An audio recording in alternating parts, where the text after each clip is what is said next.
First up, well, as the Trump impeachment saga continues, the Democrats have now unveiled formal charges against the U.S. President Donald Trump.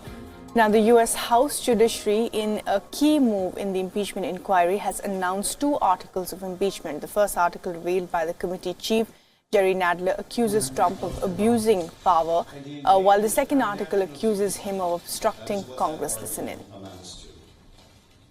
The president's misconduct goes to the heart of whether we can conduct a...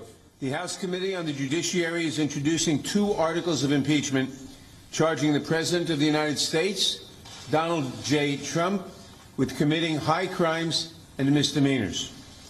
The first article is for abuse of power.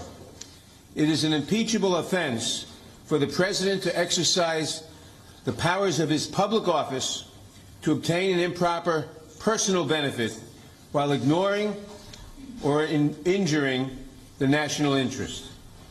That is exactly what President Trump did when he solicited and pressured Ukraine to interfere in our 2020 presidential election, thus damaging our national security, undermining the integrity of the next election, and violating his oath to the American people. These actions, moreover, are consistent with President Trump's previous invitations of foreign interference in our 2016 presidential election. And when he was caught, when the House investigated and opened an impeachment inquiry, President Trump engaged in unprecedented, categorical, and indiscriminate defiance of the impeachment inquiry. This gives rise to the second article of impeachment for obstruction of Congress. Here, too, we see a familiar pattern in President Trump's misconduct. A president who declares himself above accountability, above the American people, and above Congress's power of impeachment, which is meant to protect against threats to our democratic institutions, is a president who sees himself as above the law. We must be clear. No one, not even the president, is above the law. Now, what will be the implication of these articles if the House of Representatives Judiciary Committee votes to approve the articles later this week? They will then be submitted to the lower chamber for a full vote. If even one article is approved by the House, Trump is impeached, and the Senate will then hold a trial to determine whether to remove him from office. And that, of course, will be the critical question for the Republicans. And Wion Kevin is now joining us live for the latest on this from Washington, D.C. And Kevin, how significant are the developments from today, those 2 articles being moved by the Democrats in the House of Representatives? They're really closing in quite strongly against Donald Trump. Well, this was a moment in history. We had Jerry Nadler, Adam Schiff, those senior Democrats who have really led this investigation into President Trump and his impeachment.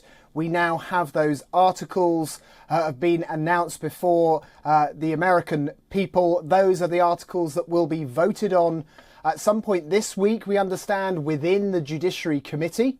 Once that is complete, next week the expectation is the full House will have their say through a vote. A simple majority is required there. At that point, we have our third impeached president in US history. And then it passes on to the Senate for what will effectively be a trial. The expectation there is that that will be sometime in January. That process could take 2 weeks. We're still working out exactly what it will look like, but you know, the expectation again would be more witnesses perhaps will be taking part. The evidence that's been collated since the impeachment process was announced in September will once again be poured over as senators prepare to rule on what would be a truly historic moment, a moment that would either see Donald Trump remain in office and be able to compete in the next election in 2020, or be removed from office for one or both of these articles of impeachment, as Jerry Nadler put it, these high crimes and misdemeanors. Right. And at this stage, Kevin, what is the sense within the Republicans and also for Donald Trump? I mean, is he still in denial? What is the thinking? What is his advisors telling him at this point?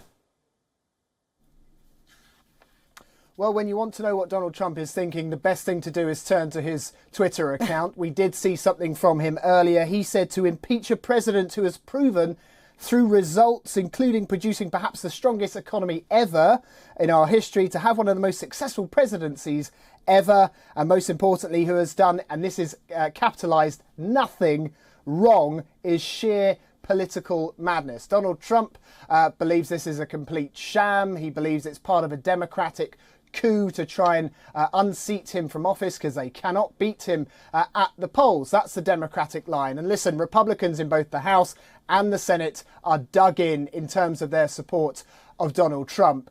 A super majority is required in the Senate to remove a president from office in an impeachment trial, okay? And at the moment, they do not have the numbers. The Democrats simply don't have the numbers. The Republicans have the majority, and it would take 20 of them to flip on Donald Trump in terms of the voting process. And right now, you can't name a single one who's ready to do that. Right, absolutely. So, of course, all of this gets stuck in the Senate there. Kevin, thanks very much indeed for joining us with all those details there of that impeachment proceeding that's underway in the United States.